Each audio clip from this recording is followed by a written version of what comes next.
तर आपण संदीप पाटील यांना काही प्रश्न विचारणार आहोत. त्यांची शेडची सुरुवात कशी कोण्या प्रकारे झाली व त्यांचं पुढचं नेमकं उद्दिष्ट काय आहे त्यासाठी आपण त्यांना काही प्रश्न विचारणार आहोत. पाटील, नवीन पोल्ट्री व्यवसाय सुरू करताना शेडची दिशा आणि जागा कशी असावी? नवीन पोल्ट्री व्यवसाय सुरू करायचा जर झाला तर पूर्व पश्चिम ही शेडची दिशा असावी आणि दोन्ही साईडनं हवा खेळती राहावी. इकडल्या साईडनं पण मोकळी राहावी आणि इकडल्या साईडनं पण.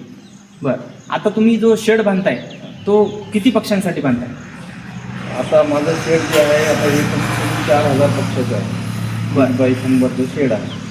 बरं, आपण बघतोय की पोल्ट्री किंवा बॉयलर यांच्याकडं अधिक शेतकऱ्यांचा कल आहे.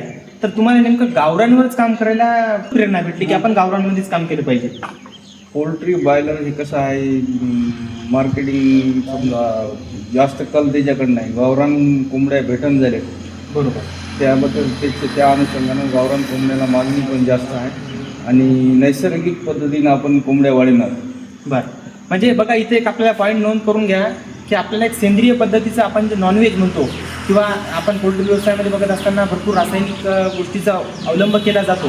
तर एक आपल्या बाळापूरच्या बाजूला किंवा आपल्या येळेगाव सर्कलच्या बाजूला इथं पंचक्रोशीमध्ये एक सेंद्रिय पद्धतीचं नॉनव्हेज शेतकऱ्यांना किंवा इथल्या नागरिकांना उपलब्ध होण्यासाठी हा त्यांचा प्रमुख उद्देश आहे. तर पाटील, आपल्याला या शेडसाठी नेमका खर्च किती झाला? आत्तापर्यंत या शेडला मी जवळपास 12 लाख रुपये घातले. बरं बँकेकडून कर्ज काढून. बरं स्वतःची शेती कमी आहे, हां. शेती नाही जास्त, 2-3 एकर जमीन आहे. बरं आता शेती करायला शेती फायदा तर पुरत नाही. काहीतरी शेतीला जोडधंदा म्हणून हा व्यवसाय करायचं ठरवलं आहे. बरं, आता तुम्ही सांगत होता तुमच्या शेतीमध्ये नेमकं तुमचं वर्षाकाठीचं उत्पन्न किती होतं अगोदर?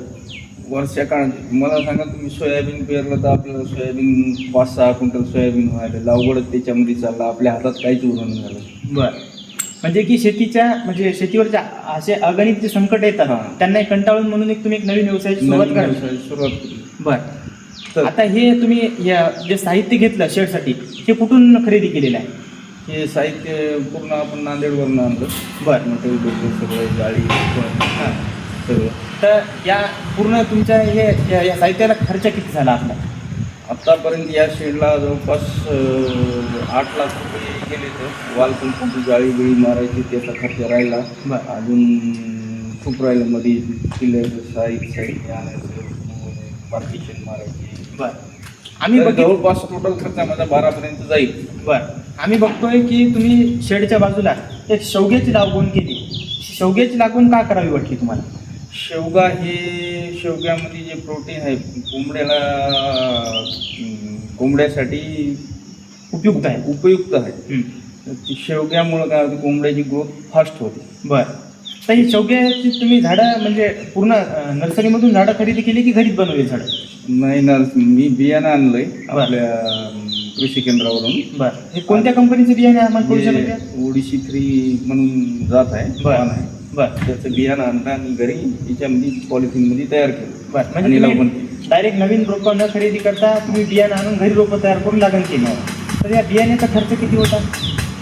जवळपास आता एक पुडी 700-800 रुपयाची पुडी. बरं. 2 पुड्या लागल्यात मला आणि लावण्याची मजुरी ती प्लास्टिकमध्ये तयार करण्याचा ते एक जवळ 1000-2000 रुपये खर्च आहे.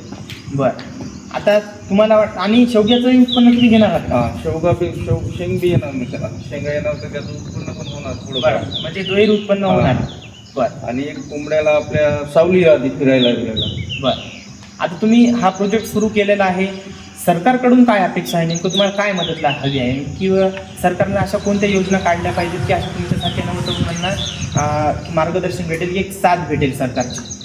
सरकारने योजना, पशुधन योजना काढली मात्र अजून ते यालाच आहे, आपल्यापर्यंत आली कागदोपत्री आहे. कागदोपत्री आपल्यापर्यंत आलीच नाही. बरं आणि ते अजून 2-3दा आपण ऑनलाईन चेक केलं तर साईट बंदच आहे. बरं, सरकार मदत करते का नाही करते? म्हणजे तुम्हाला म्हणायचं की फक्त जाहीर करायचं आणि हां, मोकळं व्हायचं आणि मोकळं व्हायचं. कागदपत्री योजना अंमलबजावणी. बघा, आपण इथं या ठिकाणी एक गोष्टीची नोंद घ्या तुम्ही. सरकार योजना जाहीर करतंय, त्याच्यासाठी निधी उपलब्ध होत असेल किंवा नसेल. आता यांचा तर अनुभव फार वाईट सांगताय त्यांनी की यांना ऑनलाईन सुद्धा सर्व्हर वगैरे साईट वगैरे चालत नाही असं. तर सरकारला माझी एक विनंती आहे की आमच्यासारखा एक तरुण आमच्या ग्रामीण भागातला तरुण काहीतरी करू पाहतोय, त्यासाठी तुम्ही योजनाही काढता. फक्त ती योजना कागदोपत्री न राहता त्याची एक ठराविक अंमलबजावणीसाठी एक आपण यंत्रणा राबवावी. कारण आमचा हिंगोली जिल्हा हा कष्टकऱ्यांचा, गोरगरिबांचा जिल्हा आहे. त्यासाठी तुम्ही आम्हाला एक मदतीचा हात द्यावा ही माझ्या व्हिडिओच्या माध्यमातून माझी सरकारकडं विनंती आहे. आता तुम्ही हे जाळी किती रुपये किलो पडली आपल्याला? ही जाळी 75 रुपये किलो होती. बरं. आणि हे जे पोल वगैरे आहे ते लोखंडी साहित्य? लोखंड मला 58 रुपये किलो नको. बरं. आणि हे वरचे पत्रे कशाचे आहेत? लोखंडाचे आहेत का? सिमेंट टीन आहे. बरं. जवळपास 760 रुपयाला एक पत्र पडतो. बरं. याची खरेदी कुठून केली तुम्ही? हे पूर्ण नांदेडवरून. पूर्ण नांदेड. याचं तुम्ही पक्का बिल घेतलं कच्च्या बिलामध्ये खरेदी? नाही, फक्त ते. हां, तेच.